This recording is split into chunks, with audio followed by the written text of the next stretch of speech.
अस्सलाम वालेकुम।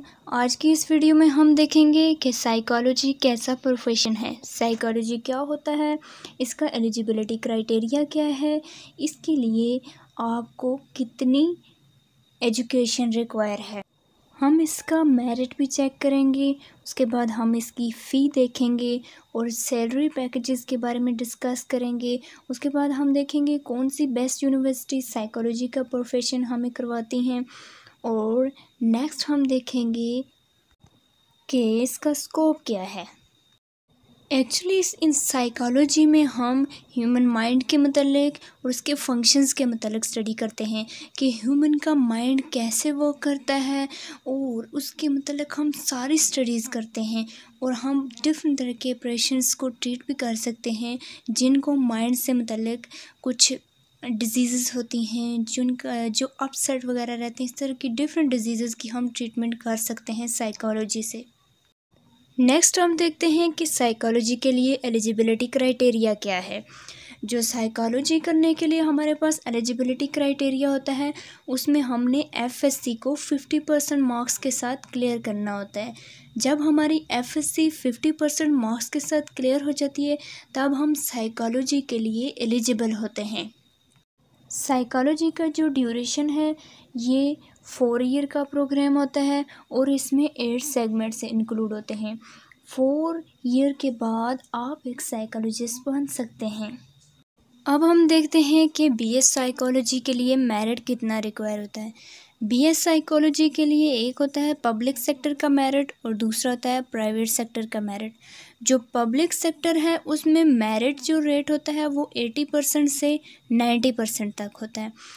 मतलब ये कि आपके अगर मार्क्स आते हैं 80% से 90% तक, 90% प्लस तक, तो आप इजीली बीएस साइकोलॉजी के लिए एलिजिबल हो सकते हैं, ये बीएस साइकोलॉजी कर सकते हैं।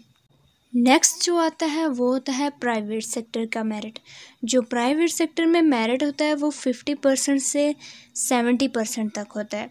अगर आपके मार्क्स 50% से 70% तक आ जाते हैं तो आप प्राइवेट सेक्टर से साइकोलॉजी कर सकते हैं। नेक्स्ट हम देखते हैं कि बीएस साइकोलॉजी करने के बाद क्या स्कोप होता है। इसका स्कोप क्या है? ये करने के बाद आप एक एडवर्टाइजिंग मैनेजमेंट कर सकते हैं, उसके बाद एजुकेशनल काउंसलर लग सकते हैं। एजुकेशनल काउंसलर के बाद आप एडमिशन काउंसलर की जॉब भी कर सकते हैं। नर्सिंग होम एडमिनिस्ट्रेटर के तौर पर भी जॉब कर सकते हैं आप। पर्सनल मैनेजर के तौर पर भी आप जॉब कर सकते हैं।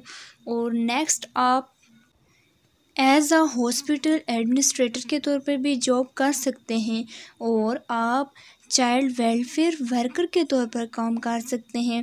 As a market research analyst के तौर पर भी काम कर सकते हैं। आप मैरिज काउंसलर के तौर पर भी काम कर सकते हैं। अब मैं आपको जो पाकिस्तान में यूनिवर्सिटीज़ हैं जो बीएस साइकोलॉजी करवाती हैं उनके लिए लास्ट पे एक स्लाइड प्ले करूँगी जिनसे आप ये देख सकेंगे कि उन यूनिवर्सिटीज़ की फ़ी कितनी है, ड्यूरेशन वगैरह, ये सब चीज़ें आपको इन स्लाइड से मिल जाएगा। सो आप इन स्लाइड्स को केयरफुली से देखें तो आपके लिए ये बहुत हेल्पफुल होंगे।